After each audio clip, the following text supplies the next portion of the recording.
umaga po sa lahat ng mga anak ng Diyos.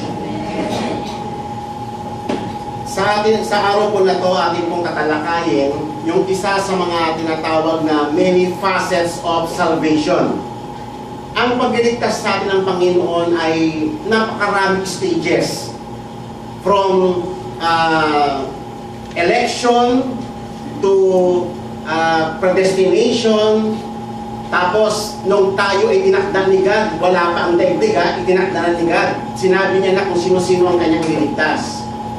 At pagdating ng takdang panahon, anumang taon yan, anumang henerasyon yan, tatawagin ka ng Panginoon. Magaganap at magaganap yung kanyang itinakda pagdating ng takdang panahon. Kaya nga tayo, kung sino man dito ang alam niya na tinawag siya ng Panginoon, tinawag kami 1986 So, mula nung 1986 na yon, hindi ko na makalimutan yung mga tagpo na talagang iba talaga, kinonvert niya talaga kami. At kayo, bawat isa sa atin dito ay mayroong testimonyo na ganyan. Naranasan natin yung tinatawag na calling ng Panginoon. Yung calling ng Panginoon, kaakibat na doon yung tinatawag na regeneration, yung nag-start na yung tinatawag na justification, yung pagkakawalang sala ng Diyos sa atin. Binigyan niya tayo ng pananampalataya upang tayo mag-respond. Tinuruan niya tayo na magsisi sa ating mga kasalanan at tumupad sa kanyang kalooban. So lahat iyon ay kalakip yun sa tinatawag na calling ng Panginoon.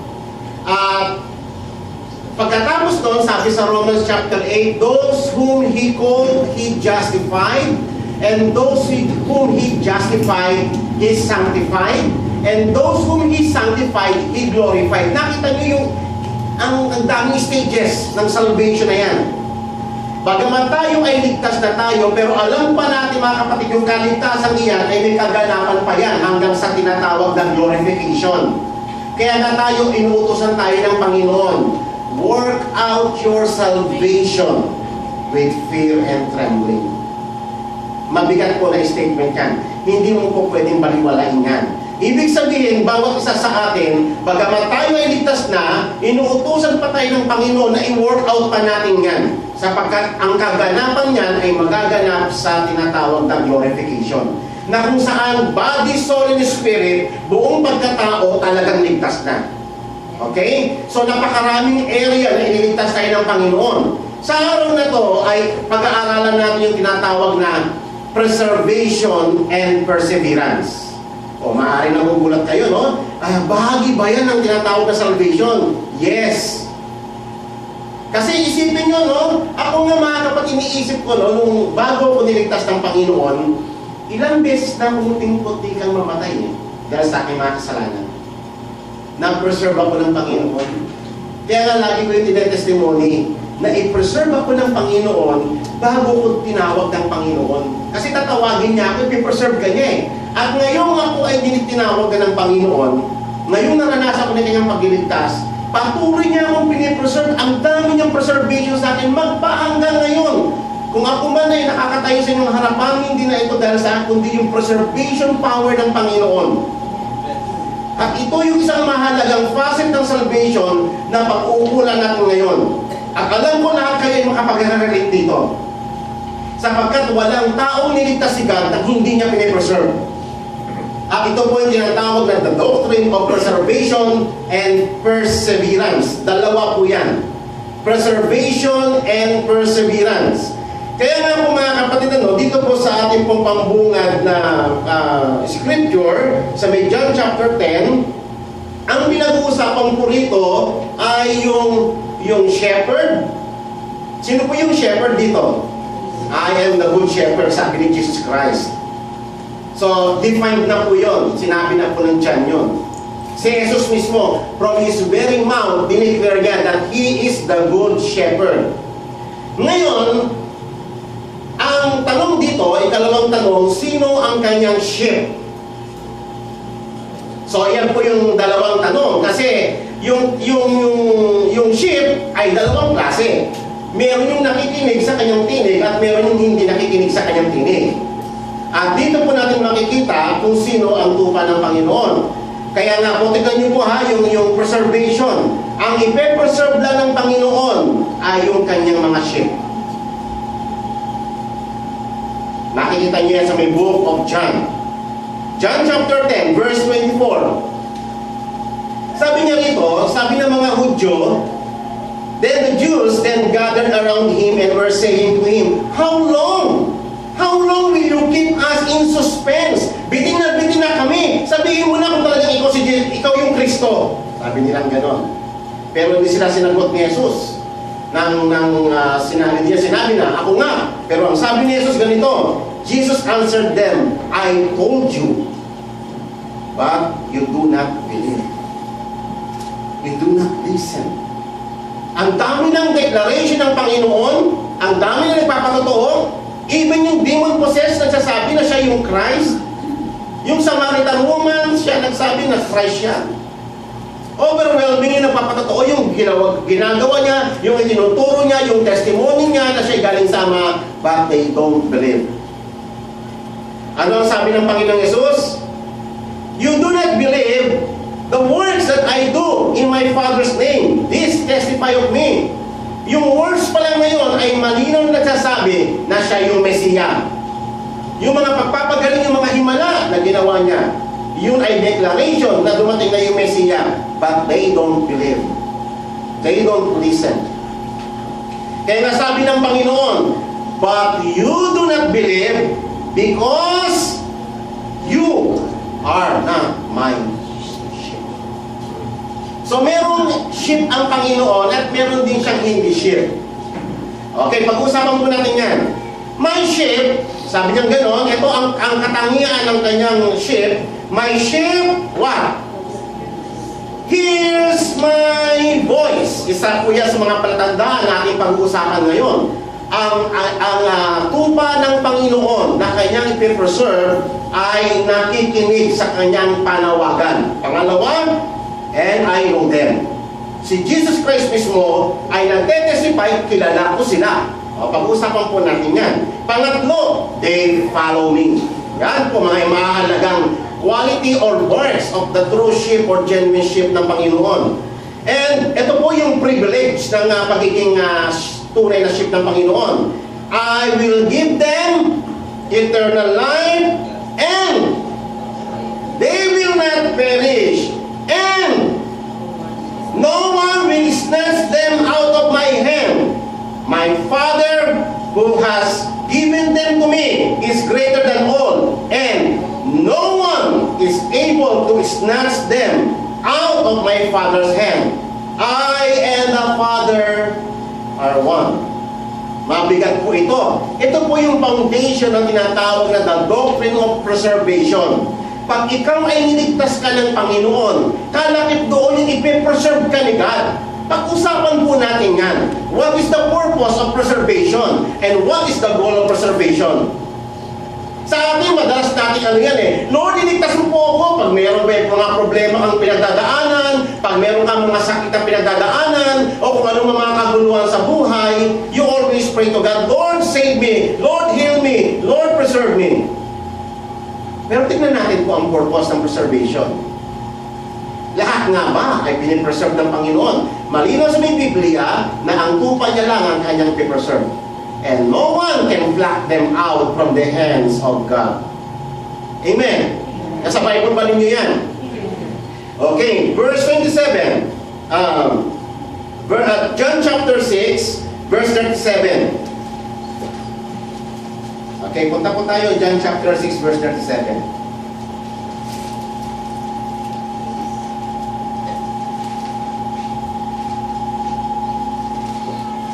All that the Father gives me, sabi ni Jesus, lahat daw ng binigay ng Ama sa Kanya ay lalapit sa Kanya. Kaya kita nyo mga kapatid, hindi po tayo ang tagapagligtas. Ang trabaho lang natin mag-invite, mag-share ng gospel, pero yung sabi mo yung tao maliligtas, entirely, it belongs to God. Okay?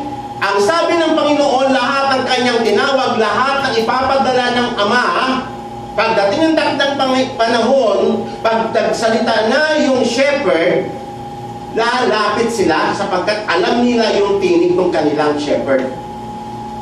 All that the Father gives me will come to me, and the one who comes to me, I will certainly not cast away. Ang talagang tupa ng Panginoon na pinadala ng Panginoon, hindi niya i-cast away. Amen po ba? Verse chapter 17, verse 11 to 12. Chapter 17, bilisan po natin. Okay?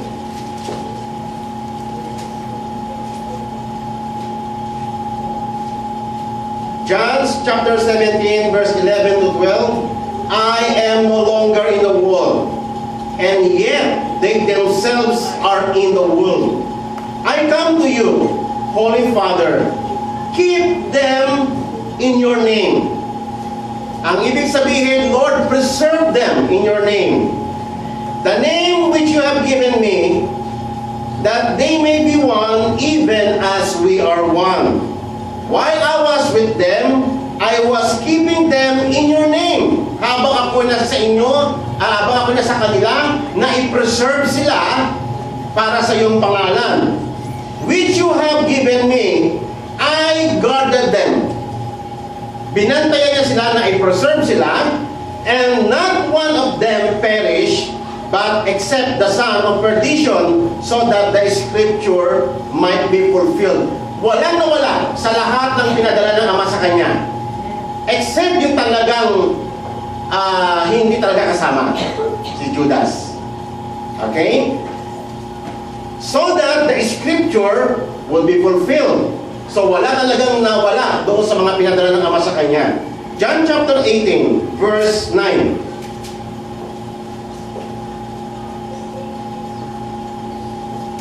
To fulfill the word which he spoke, of those whom you have given me, I lost not one.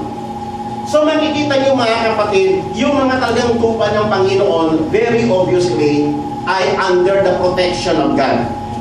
Maliwanag po ba yun? Why? Kasi pinoprotektahan tayo ng Panginoon, iniingatan tayo ng Panginoon.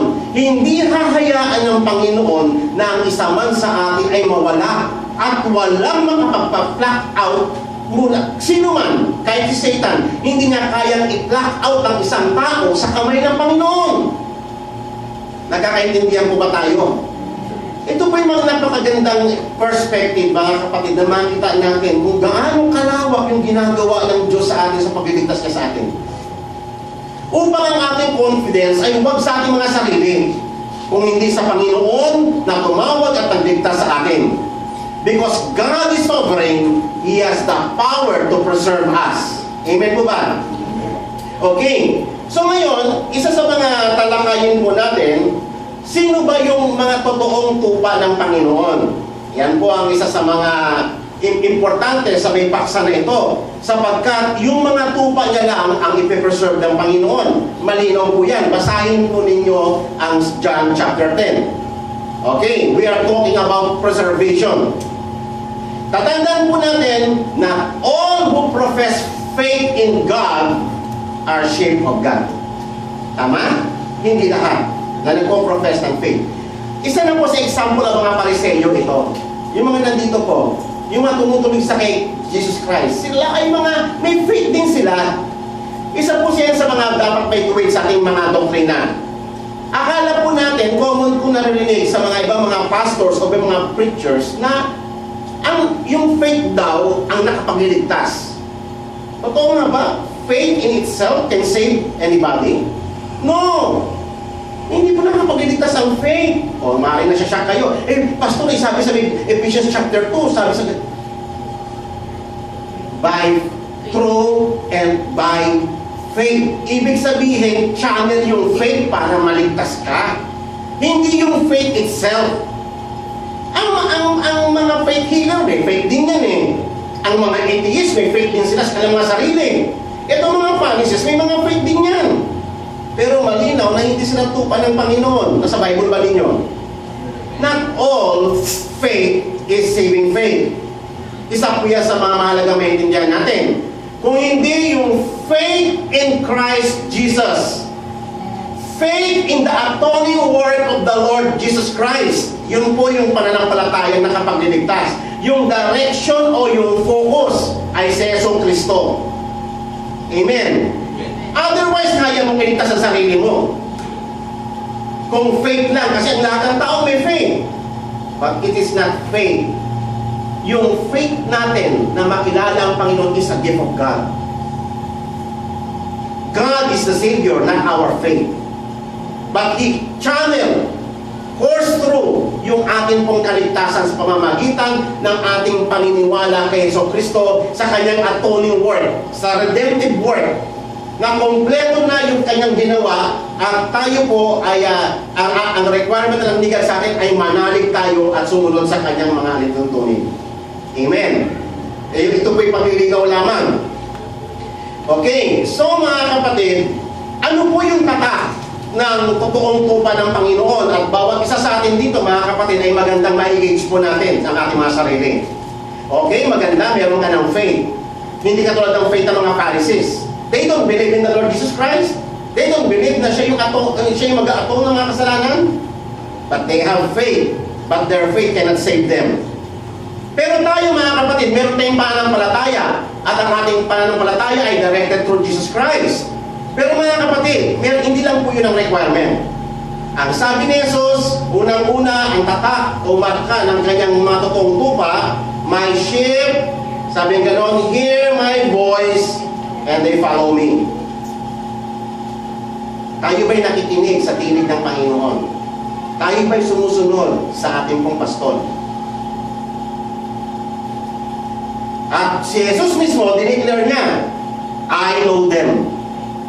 Kilala ko sila. Biruin mo ang Diyos, kinilala sila. Tayo maaaring kilala natin si Pinoy. Pero ba si Pinoy kilala ka? Hindi, di ba? Pero si God, kinilala niya. I know them.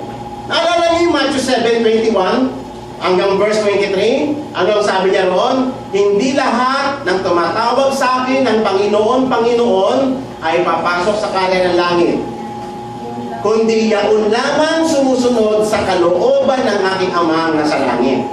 Dinugtungan niya pa, sabi ganon. Marami ang na magsabi, Lord, have we not prophesied in your name? Lord, have we not cast out demons in your name? Lord, kasama ka namin sa table. Pero anong sagot ng Panginoong Hesus? Depart from me, you evildoers. I do not know you. I do not know you. Hindi ko kayo kilala. Pero ito mga professing sheep. Tama. So consistent ang word ng Panginoon. May mga tupa at may mga hindi totoong tupa. Ang totoong tupa, hindi lang ikaw nakakilala sa Diyos. Ang Diyos kinikilala ka. Tama po ba yun? May kukontra po ba doon? Wala. Dapat kilala ka ng iyong pastor. Kahit hindi ka kilala ni Pastor Jess, ang mahalaga, yung ating dakilang pastor, kilala ka. Amen?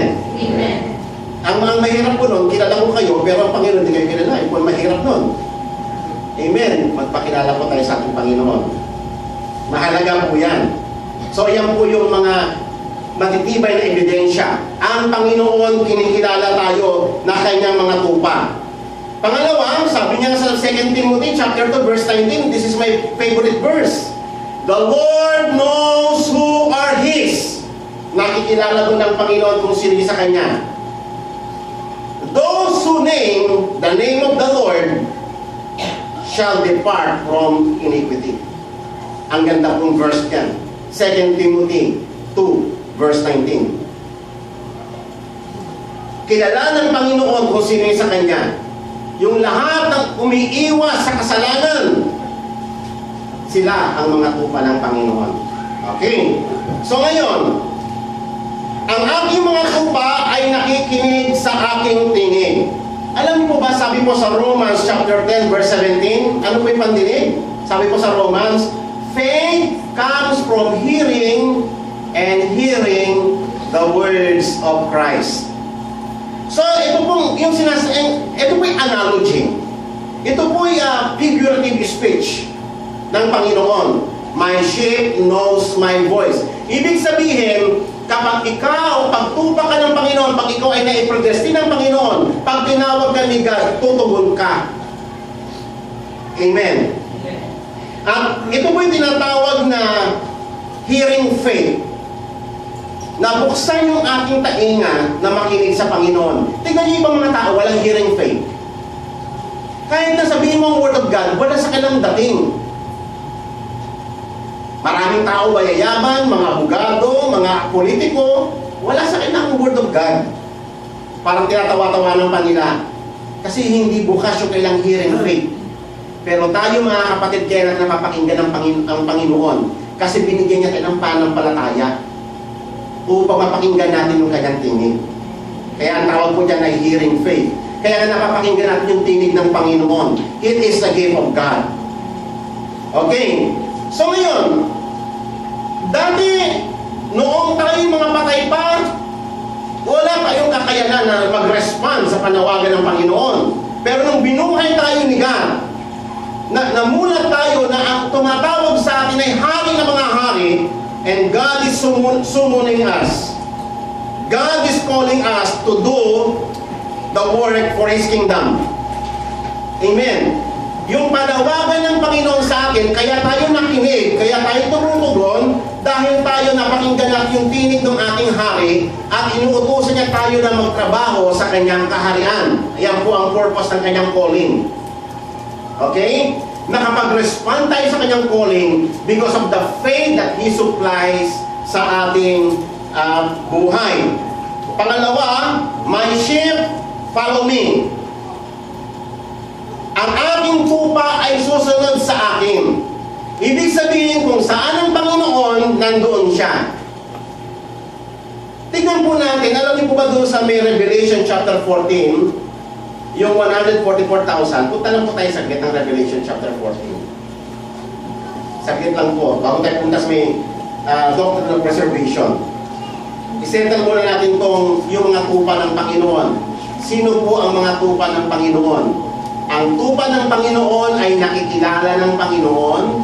Ang tupa ng Panginoon ay nakikinig sa kanyang salita. Ang tupa ng Panginoon ay sumusunod sa kanya. Amen. Chapter 14. Pinakilala rito ng Panginoon kung ano yung katangian ng kanyang mga tupa. Revelation 14. Then I looked, verse 1, and behold, the Lamb was standing on Mount Zion, and with him 144,000, having his name and the name of his Father written on their foreheads. I heard a voice from heaven, like the sound of many waters, and like the sound of loud thunder. And the voice which I heard was like the sound of harpists playing on their harps. And they sang a new song before the throne and before the four living creatures and the elders, and no one could learn the song except the 144,000 who has been purchased from the earth. So ang mga tupa ng Panginoon, sila po yung mga tinatawag na redeemed, mga binili ng Panginoon. Verse 4, these are the ones who have not been defiled with women. Ibig sabihin, sila yung mga virgins. Ang kasalanan nila ay pinatawad na they have been justified by God. God made them innocent once again. These are the ones who follow the Lamb wherever He goes. So nakita po natin, yan po ang katangian ng tupa. Kung saan ang Panginoon, kung nasaan ang tinig ng Panginoon, susunod sila. Siya yung guide nila. These have been purchased from among men as first fruits to God and to the Lamb, and no lie found in their mouth. They are blameless because God has forgiven them. Tignan po natin kung sino po ang 144,000 na ito. In chapter 7, mas detalyado na pinakilala ng Panginoon yung kanyang mga tupa.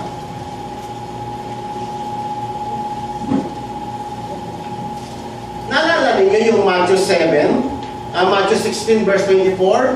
If anyone wishes to come after me,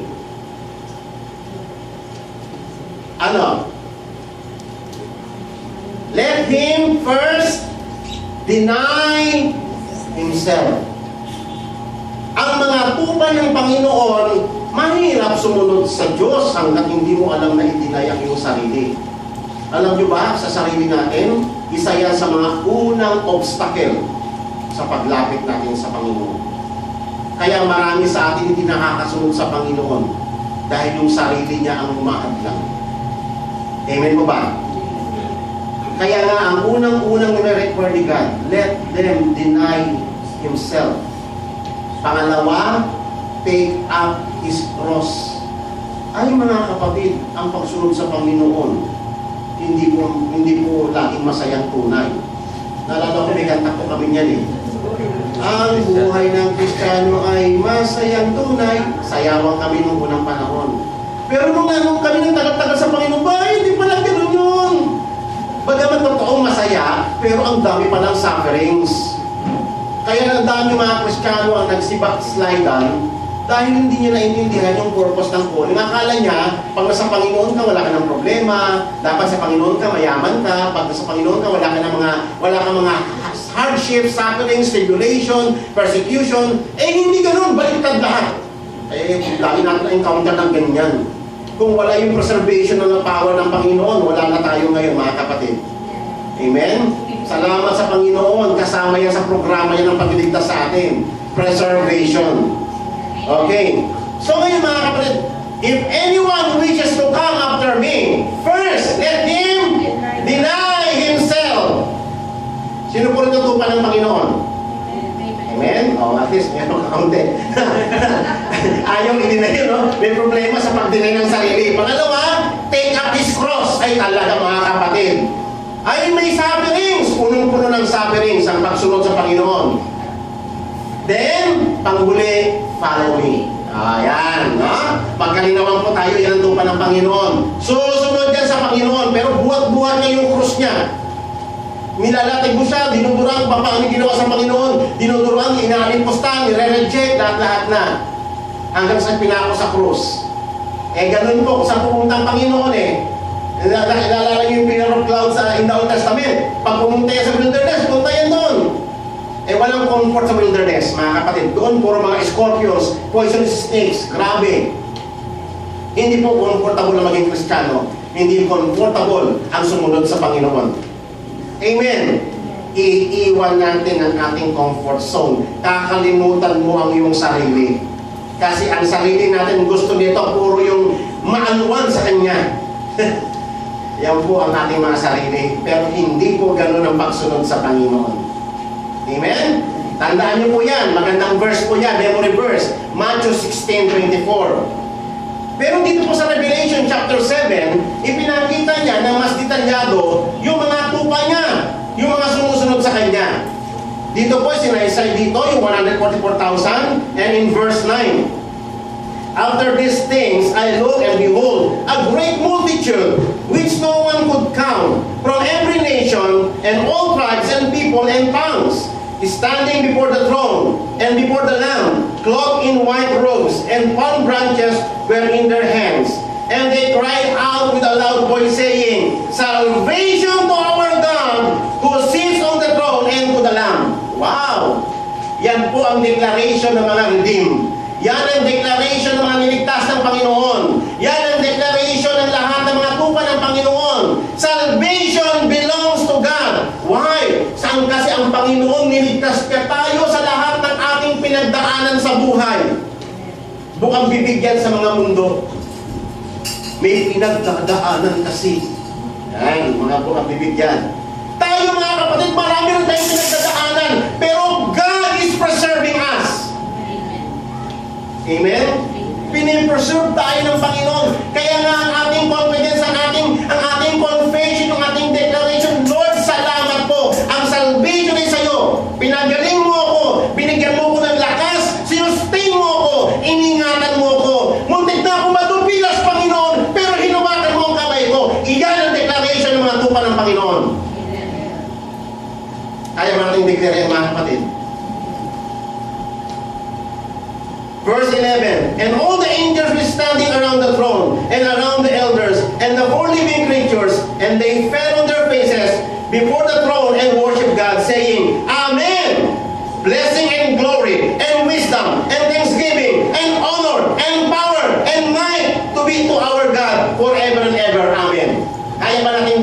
ito? Ha? Amen. Kung walang tribulation, ang dali. How about kung dumaan tayo ng tribulation? Ha? Kaya pa ba natin itong i-declare?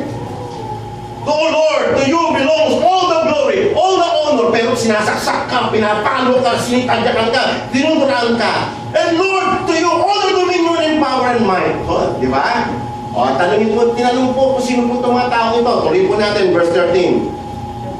Verse 13, one of the elders answered, saying to me, these who are clothed in white linen, yung 144,000, who are they? Saan sila galing? O, magandang tanong po yan. Sino sila? Saan sila nang galing? O, sinagot din po yan, verse 14. I said to him, my Lord, you know. And he said to me, these are the ones who come out from great tribulation. Yan ang mga tupa ng Panginoon. Pag sumunod ka kay God, before you enter the kingdom of God, you must suffer much tribulation. Ang daming pag-uusig, ang daming difficulties. Talagang baku-baku talaga, makipot talaga. Sinabi na ni Jesus Christ beforehand, enter through the narrow gates, for the gate is wide para sa destruction. Pero sa buhay ng mga napakakipot.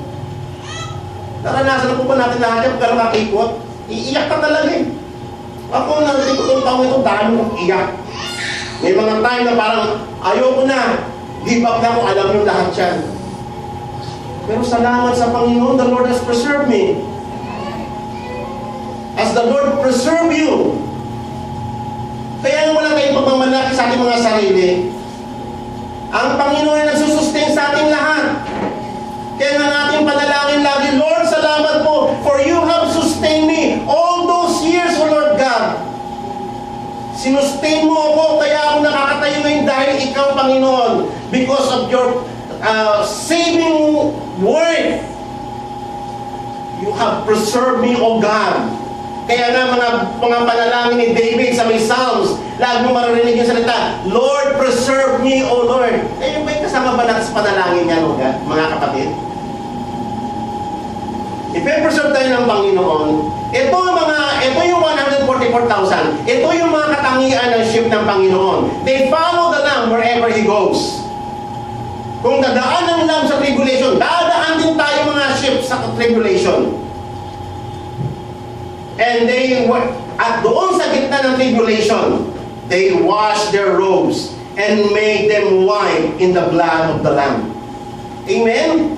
Kung naglaba ka, nilaban mo yung kasuotan mo sa gitna ng persecution, sa gitna ng matitinding trials and tribulations ng buhay, doon mo nilabhan doon napaputi. Amen. Amen. Wala ka nag-i-amen.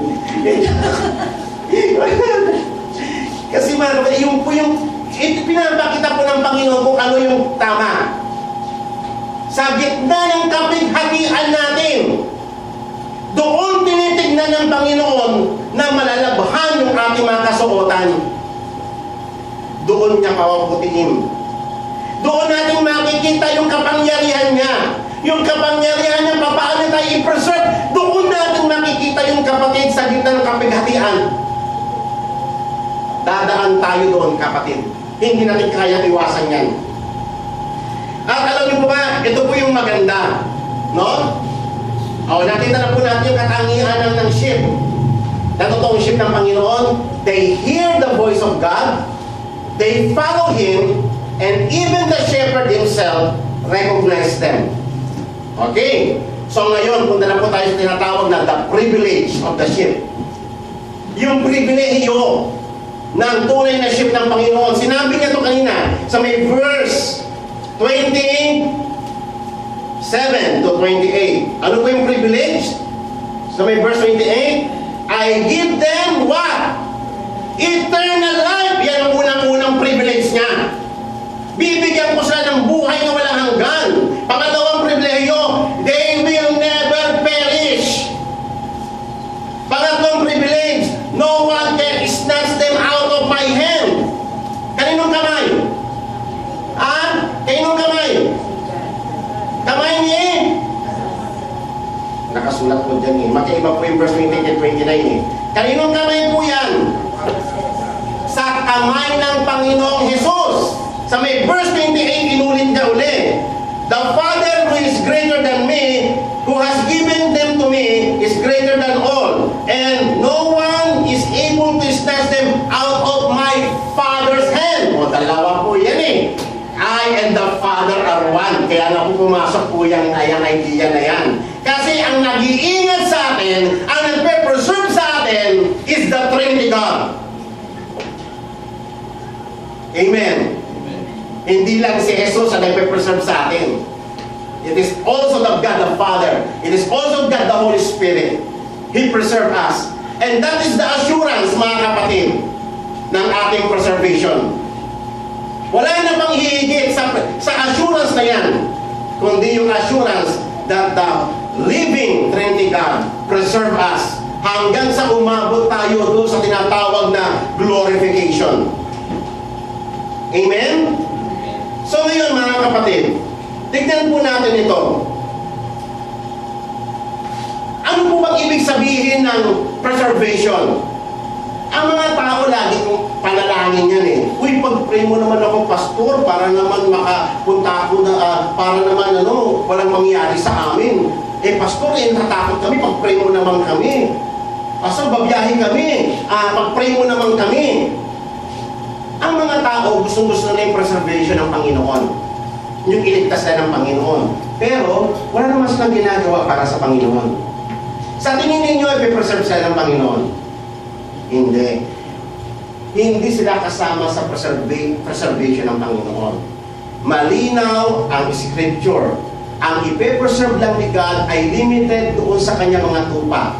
Yung mga tupa niya, walang makakagalaw sa kanila, walang makapag-isna sa kanila. Okay? So ngayon, mga kapatid, ang goal ng perseverance, o itong tinatawag na preservation, ang goal nito ay Kingdom of God. Kaya tayo ipipreserve ng Panginoon dahil tayo ay tinawag ni God na mamunga at ma-preserve yung bunga. That's why God is protecting us. That's why God is keeping us alive. Kasi inuutusan ka ng Panginoon sa kanyang kaharian. Pero kung ikaw naman, isang Kristiyano na, wala ka lang, para relax lang, sa tingin mo yung you will enjoy the preservation of God. Nakita niyo yung sa Revelation chapter 7, dumaan sila sa matinding tribulations, and yet they are preserved by God, divinely preserved. Amen? Yun po yung maganda ng mga kapatid. Tayong lahat, as long as ang ating mga puso ay nakaset sa Panginoon, dadaan tayo sa napakaraming paghihirap, crisis ng buhay, mga sakit, karamdaman, mga kaguluhan, pag-uusid, lahat ng bagay pagdadaanan natin, mga kapatid. Pero si God, ipoprotektahan ka ng Panginoon, isusustain ka ng Panginoon. Hindi pinapangako ni God na ang preservation niya ay puro physical lang. How about yung mga sila Jeremiah, kinulong, sila Apostle Paul, kinulong, binugbog, sila pinubutan ng ulo, nilubog sa kumukulong tupo, mantika. O, paano yun? Paano sila na-preserve ba sila ni God? Ha? Na-preserve ba sila ni God? Namatay sila, pinersecute, pinako. Na-preserve ba sila ni God? Yes! Ano ang na-preserve? Hindi na-preserve yung katawan. But yung faith nila, hindi sila bumigay hanggang wakas. Matthew 24 verse 13. Diba? Those who will endure to the end will be saved. Alam niyo mga kapatid, sa preservation program ng Panginoon, hindi lang naman ang trabaho ng Panginoon, hindi lang i-preserve ka eh. Alam niyo bang ginawa ni God? Binigyan niya tayo ng isang kapangyarihan. Kapangyarihan to persevere. The power to endure. Amen. Upang tayo mga kapatid, hindi lang yung, sige Lord, ingatan mo ako. Hindi, ikaw rin. Paradaanin ka ni God sa apoy. Paradaanin ka ni God sa mga tribulations. Paradaanin ka ng Panginoon sa iba't ibang klase mga pagsubok ng buhay na ihirap. But the Lord will supply you endurance. Amen? The power to resist Satan. The power to withstand yung wiles of the devil. Naalala ninyo yung mga verses, mga kapatid? Ito po. Sabi po sa may Matthew chapter sa James chapter 1 verse 2 to 3. Buksan po natin James. James chapter 1 verse 2 to 3. Nakita niyo po, nakasulat po ito. Hindi lang natin napapansin. James chapter 1 verse 2 and 3. Consider it all joy, my brethren, when you encounter various trials. Ano ba yung mga various trials? Hindi niya po inesipay-sipay kung malaki o mahirap o maliit o magaan. Basta dadaan tayo. Pero yan ang sinasabi ni Apostle Peter na mga tribulations sa pagdadaanan natin. Pero ang sabi niya, knowing that the testing of your faith, what? Produces endurance. Why? Sa tingin nyo, may endurance tayong sarili? Ha? Meron tayong sariling stamina? Unless the Lord gives, the Lord will supply us endurance. Kaya nga tayo, lalagpasan natin mabibigat ang pagsubok eh. Hindi ako naniniwala na ang isang totoong tupa ng Panginoon ay hindi binigyan ni God ng power to endure things. Hindi ako naniniwala doon. Amen. The Lord provides everything we need in this life para marating natin ang glorification. So ngayon mga kapatid, anong ginagawa natin doon sa may power to endure? Anong ginagawa natin? Ginagamit ba natin yung gift na yon? It is a gift of God. Kung paano ang faith ay gift ng Panginoon, gift niya rin ang endurance, gift niya rin ang perseverance. Ginagamit ba natin ito, kapatid? Natandaan ba ninyo yung topic ko nakaraan na ang Panginoon, He will supply everything. Sa isang farmer, He will supply the land, the seed, the sun, the air, the rain, even yung wisdom, yung skill, yung strength niya, yung health niya, lahat ng kaalaman, sinupply ng Diyos doon sa farmer para makapagtanim siya. Pero isang bagay lang ang hindi po pwedeng gawin ng Diyos para sa kanya, yung mag-araro para sa kanya. Kasi ang tao ay may responsibility. Ikaw ang magpe-perform yan, mga kapatid. Amen? Sa atin din, mga kapatid, tayo, sinupply ni God ang lahat. Binigyan niya lahat. Siya ang nag-orchestrate ng ating kaligtasan. Binigyan niya pati perseverance. Pero yung mag-endure doon, hindi na po tayo yun. Binigyan niya tayo ng strength. Kaya ang sabi nito, kulang ka ba sa kaalaman? Mag-pray ka sa Panginoon. Amen? Amen. Kaya nga mga kapatid, ang totoong anak ng Diyos, victorious yan eh. Ang salvation ng Panginoon, it is the doctrine of victory. The doctrine of salvation is the doctrine of victory. Ang nakakalungkot, marami mga Kristiyano talunan lagi. Why? Tanungin niyo po ang ating mga sarili. Nagkulang ba si God o tayo ang nagkulang? Hindi natin ginagamit yung mga gift ng Panginoon na para sa atin. Na binigay niya para sa atin. To endure things. Amen. Dito po sa may 1 Corinthians chapter 10. 1 Corinthians chapter 10. Verse 13.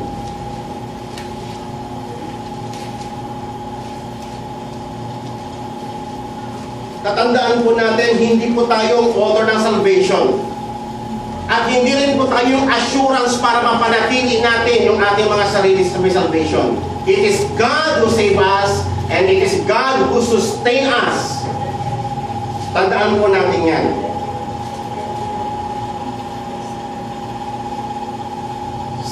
First Corinthians chapter 10, verse 13. No temptation has overtaken, but such as is common to man. Lahat tayo dadaan ng mga temptation, tribulation, mga pagsubok, difficulties, crisis, lahat tayo. Walang exempted. Kay pastor ka man, kay ordinaryo ka mang tao. Dadaan tayong lahat. Lahat tayo ay sinupplyan ng Panginoon ng preservation. Lahat tayo binigyan ng kapangyarihan to persevere or to endure yung hardships. Binigyan tayo ni God ng stamina to resist the devil. And then sabi niya, God is faithful, who will not allow you to be tempted beyond what you are able. Hindi ka bibigyan ni God ng lagpas doon sa na-provide niya. Amen mo ba? Amen. So nakita po natin. Ngayon, kung tayo pa rin ay nag-fail doon, what does it mean? Hindi. Ibig ba sabihin nagkulang si God? Ibig bang sabihin sinungaling si God? Ibig bang sabihin nagkamali si God sa pagsulat niya rito? No! Tayo ang nagkulang. Hindi natin ginamit yung mga abilities na binigay niya through the power of the Holy Spirit. But with the temptation, He will provide the way to escape in. Pwede ka maka-escape doon, kapatid. Yung matinding temptation ni Satan, pwede nating ma-escape yan. Nagpo-provide si God ng way. Naniniwala ako kay Adam, nag-provide si God ng way. Pero hindi ginamit ni Adam yun. Amen? May temptation eh. Lahat ng temptation na bibigay si God ng way to, nagpo-provide siya ng way to escape. Pero ang tao, hindi niya lang ginagamit yun. Why? Kasi ang tenga niya nakafocus na doon sa tinig ni Satan. Wala na sa Panginoon. Kaya hindi niya na mapakinggan ang tinig ng Panginoon. Hindi niya na mapakinggan yung sustenance ng Panginoon. Kaya nga po importante mga kapatid na tayo ang ating taingay nakatune in sa ating shepherd. My sheep hears my voice and they follow me. Not the voice of the stranger. So that he will be able to endure it. Upang ma-endure niya yung temptation na yun or whatsoever. Ngayon mga kapatid, tingnan po natin ang Romans chapter 8. Tingnan po natin. Alam niyo po ba sa may preservation program ng Panginoon, hindi pinangako ng Panginoon sa atin na tayo ay free, si God na lang gagawa ng lahat ng lahat ng preservation. Hindi pinangako ni God na tayo ay ano bang ibig sabihin? Hindi sinasabi ng Panginoon na pag ikaw ay naging Kristiyano, wala ka ng tribulation, wala ka ng suffering, wala po pinapangako ang Panginoon Diyos na gano'n. Dadaan ka. Ang iba nga, kandamatay eh. Ang iba nga, pinugutan ng ulo. Pero na-preserve siya ng Panginoon. Kasi ang pinakamahalaga kay God, yung ma-accomplish mo yung purpose niya at ma-preserve yung faith mo hanggang sa dulo. Yung faith mo na hindi ka bibitiw sa paglilingkod mo sa Kanya hanggang sa wakas. Amen? Nagpo-provide si God ng ganon. Sa Kanya galing lahat yun. Ngayon, tingnan po natin Romans chapter 8, verse 26. In the same way, the Spirit helps us in our weaknesses. O, nakita niyo mga kapatid, alam na ng Holy Spirit na mahina tayo eh. Pero tinutulungan tayo. For we do not know how to pray as we should. Kasi minsan ang ating mga panalangin self-centered. Ang ating panalangin very limited sa ating pangangailangan, sa ating comfort, ganun eh. Pero the Holy Spirit ay nagpipray sa mga bagay na kailangan natin, especially yung ating preservation. For we do not know how to pray as we should, but the Spirit Himself intercedes with us with groanings too deep for words. And He who searches the heart knows what the mind of the Spirit is, because He intercedes for the saints according to the will of God. Yan. Ang intercession ng Holy Spirit ay according sa purposes ng Panginoon. Verse 28, and we know that God causes all things to work together for good to them that love God and to those who are called according to His purpose. Lahat magkakalakip-lakip, madudubilas ka na, mahuhulog ka na, magpo-pull away ka na, halos talagang wala ka ng makapitan, pero ang Panginoon, ipe-preserve ka pa rin. All things will work together for good to them that love God and called for His purpose. And then He continues, for those in He foreknew, He predestined to become conformed to the image of His Son, and those whom He that he would be firstborn among the brethren. And those whom he predestined, he also called. And those whom he called, he also justified. And these whom he justified, he also glorified. Verse 31, what then shall we say to those things? If God is for us, who can be against us? Yan ang magandang declaration ng mga tupa ng Panginoon. Kung kasama natin ang Panginoon, who can be against us? Amen? Amen. Ano mang difficulty ang pagdaanan natin, kasama natin ang Panginoon. Amen? Ang verse nito, hindi niya sinasabi na ang Kristiyano hindi siya dadaan sa mga tribulation. Tingnan po natin ang mga pinagdadaanan nila dito. Verse 32. He who did not spare his own son, but delivered him over for us all, how will he not also with him freely give us all things? Who will bring charge against God's elect? God is the one who justified. Sino pa ang mag-charge sa atin? Meron pa ba? Kung talagang tayo ay sumusunod at nakikinig sa Panginoon, sino mag-accuse sa atin? Si Satan? Wala na eh. Verse 33. Verse 34. Who is the one who condemns us? Sino ba? Si Pontius Pilato? Sino? Si King Herod? Sino ba pwede mag-condemn sa atin? Wala na eh. If God is for us, who will be against us? Kung talagang tayo ay connected sa Panginoon, kung talagang tayo ay intact sa Panginoon, anong alalahanin natin? Anong klaseng pagsubok? Meron ba? It was written for us to encourage us. Anong sabi niya rito? Christ Jesus is He who died, yes, rather who was raised, who is at the right hand of God, who also intercedes for us. Who will separate us from the love of Christ? Meron ba? Sa anong power sa mundong ito? Anong dominion sa mundong ito ang pwede makapag-iwalay sa atin? Meron ba? Wala.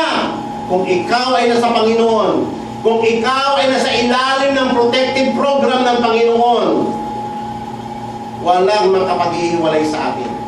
Nobody can pluck us out from the hands of the Lord Jesus Christ and from the hands of the Father. Amen. Amen. Ito po yung sinasabi dito ni Apostol Pablo. Kung tayo na sa Panginoon, sino pa? Nasa kamay ka na ng Panginoon eh. Si Satan? Ano? Natanong pa si Paul dito, verse 35. Who will separate us from the love of Christ? Tribulation? Sino po nito dumadaan natin yung tribulation sa buhay? Ibig mong sabihin, tribulation, magpapahiwalay tayo sa Panginoon?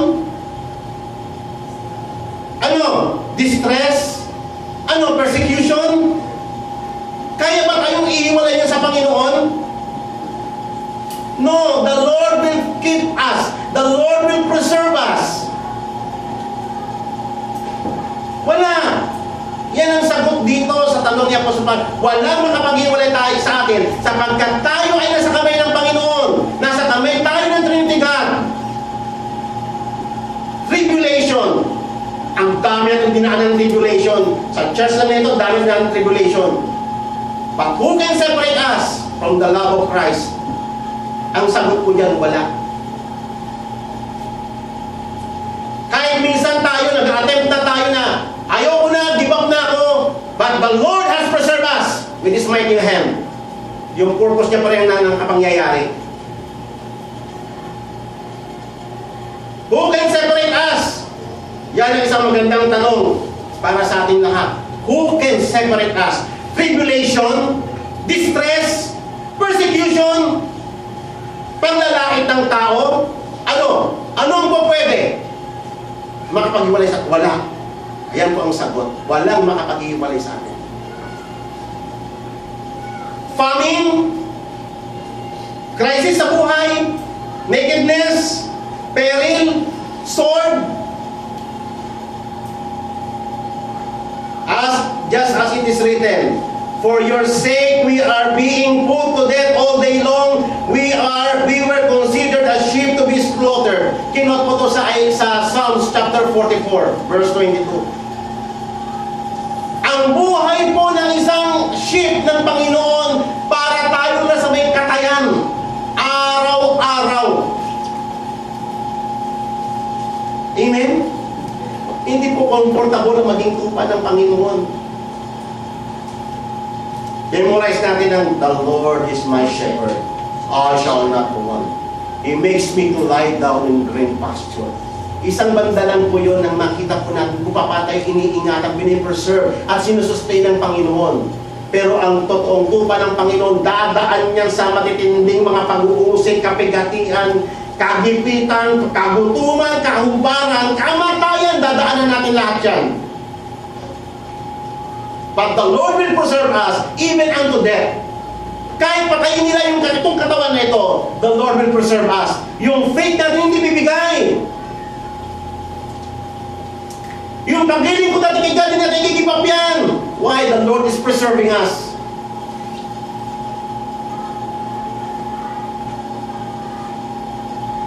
Sino makapag-black out sa atin sa kamay ng Panginoon? Wala. Ang sagot doon, wala. Maliban na ikaw mismo ang tumalon sa kamay ng Panginoon. Sa mga tanong nito, walang sagot dito eh. Maliban na lang yung tayo mga sarili, i-give up natin yung ating sa Panginoon eh. I-renounce natin siya eh. Yun na lang. Who will separate us? Verse 37, but in these things, we overwhelmingly conquer through Him who loved us. Oh, ganda ng verse na to. Overwhelmingly conquer through Him who loved us. Nagiging conqueror tayo, hindi dahil sa malalakas tayo, hindi dahil sa magagaling tayo, dahil sa habag ng Diyos sa atin. Naging conqueror tayo. Tayong mga lampa, naging warrior. Dahil kay God. Tayong mahihirap, naging mayaman dahil kay Jesus. Diba? When the way I became strong, let the poor say I am rich. Yan ang declaration. Pag nakita mo yung mercy ng Panginoon, pag nakita mo, pag nakakita ka ng vision of the grace of God, kung paano tayo sinusustain. Let those who want to boast, let him boast in Christ. Wala tayong pagmamalaki. For I am convinced, verse 38, that neither death, nor life, nor angels, nor principalities, nor things present, nor things to come, nor powers, nor height, nor depths, nor any other created things will be able to separate us from the love of God. Wala. Wala. Yan to ang sagot. Walang makapaghiwalay sa atin. Sa declaration niya na walang makakagalaw, walang makapag-snatch sa aking kamay at sa kamay ng aking Ama. Wala. No one, sabi ni Jesus Christ. Amen po ba? Ngayon punta po tayo ng Psalms 121 at dito po tayo magtatapos. Psalms 121.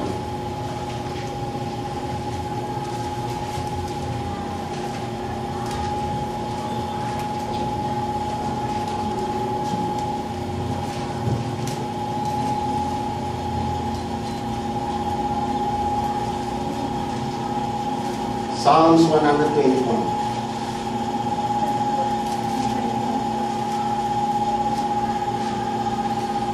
I will lift up my eyes unto the hills. Where does my help come from? Saan nagmumula ang ating tulong, ang ating saklolo? Kung tayo dumadaan ng matitinding tribulation, persecution, crisis in life, mga death threats, saan tayo titingin, mga kapatid? Sino ang lalapitan mo? Kanino ka tatawag? Kanino ka kakapit? Where does our help come from? Yan ang isang tanong na mahalaga na sagutin natin. Ang sagot po rito, my help comes from the Lord who made the heavens and the earth. Amen! But sapagkat ang Diyos natin ay tagapagligtas, salvation belongs to God. Because our God is sovereign God. He has the power to preserve us, and no one can pluck us out from His hand. My help comes from the Lord who makes the heaven and the earth. Verse 3, ang ganda po ng verse na to. He will not allow your foot to be slipped. He who keeps you will not slumber. Ilang beses na tayo muntik-muntik ang madupinas, mga kapatid. Ilang beses na tayo muntik-muntik ang mag-give up.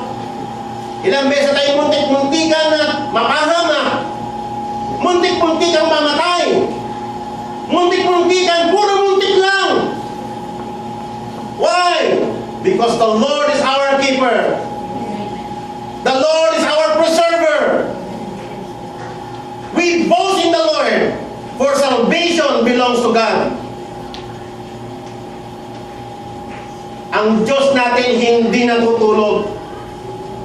Nakikita niya ang lahat na nangyayari sa buhay natin. Alam niya kung mayroong nananakit sa atin. Alam niya ang totoong nangyayari. The Lord is just. Naalala niyo yung sinabi ng Panginoon kay Abraham, He who curses you, I will curse. And those who bless you, I will bless. Oh, minanakit ba sa'yo, kapatid? Meron bang tao nagpe-persecute sa'yo? Don't worry. Don't worry. Tumingin ka sa Panginoon. The Lord is your shield. Sabi niya kay Abraham, the Lord is your strong tower. The Lord is your refuge. The Lord is your bulwark. Alam niyo po ba kung ano yung bulwark? Alam niyo ba nung unang panahon sa digmaan, ang mga castle, kailangan pakapalin niya ng maigi yung kanyang pader, patibayin niya ng mga maigi. Bulwark po yun. Kahit na ilang katapot yung bug, hindi basta-basta ng talo yun. Yung mga halublas na isang bato lang yan, bagsak na yan eh. Yung bulwark, matitibay yun. The Lord is our bulwark. He is my shield, my protector. Mga kapatid, sana ganito ang ating confession. Ang salvation po natin ay hindi salvation ng mga talunan. Ang salvation natin ay para sa mga overcomer. Revelation, the message of the Lord to the 7 churches, He who overcomes, He who overcomes, He who overcomes shall inherit these things. Puro mga overcomer. Why? Mga talunan tayo na ginawa ni God the overcomer, hindi dahil sa malalakas tayo, but because of Him who loved us.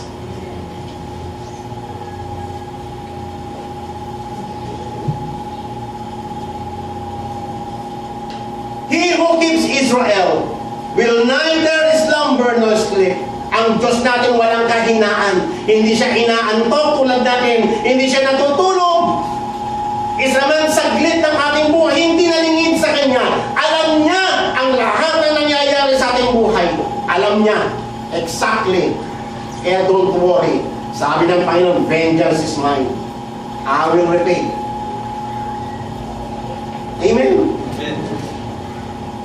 Kaya nga mga kapatid, isipin po natin to. Meron ba tayong perseverance? Ang problema sa atin, ito po mga binabasa po natin, dumaan ito ng mga titinding trials ng buhay. Dumaan ito ng mga persecution, even sa kuko ng kamatayan, pinagdaanan nila yan. Ang daming death threat sa buhay nila. Tayo mga kapatid, salita pa lang, wala na, bagsak na tayo. Hindi pa ka dumarating yung hangin, bubuwal na tayo. Kulog pa lang hindi matay na tayo. Wala pa nga yung mga bagyo. Talunan na tayo, ano ba naman yan? Nasaan yung endurance ng Panginoon? Amen? Gamitin naman natin yung kapangyarihan na binigay ng Diyos sa atin. The Lord has given us the power to endure all things. I will, sabi ganon, ano yung sinabi? I will conquer all things through Christ who strengthens me. Naalala niyo po ba yung verse na yun? Ha? I can do all things through Christ who strengthens me. Bakit mo magagawa yun? So, ibig mo sabihin, sa sarili mo lang, kaya mong gawin yun? No, the Lord has supplied. The Lord has provided the strength to do that. To become conquerors. Not by ourselves, definitely.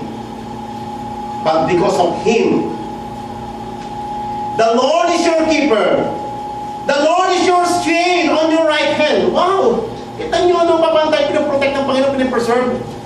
Siya yung shade natin sa matinding sikat ng araw. The sun shall not strike you by day, nor the moon by night. Lahat ng dangers all day long na dumarating sa atin, pinoprotektahan tayo ng Panginoon. The Lord will protect you from all evil. Mag-isip na po kayo kung ano mga evil yan. The Lord will protect us. Naniniwala mo ba kayo dito? Yes, ito ang ating shepherd. Ito ang ginagawa ng ating pastor sa atin. Pinoprotektahan niya tayo araw-araw sapagkat ang ating kalalagayan, sabi sa may Psalms 44 verse 22, para tayo sa may katayan araw-araw. May mga taong gustong kumitil sa atin. May mga taong gusto tayong pahamak araw-araw. Yan ang declaration ng Bible. Ang ating mga paa na sa bingit ng kamatayan. But the Lord will preserve us. Magbasa po kayo ng Psalms. Ang buhay ng anak ng Diyos, laging may natatangka sa buhay niya.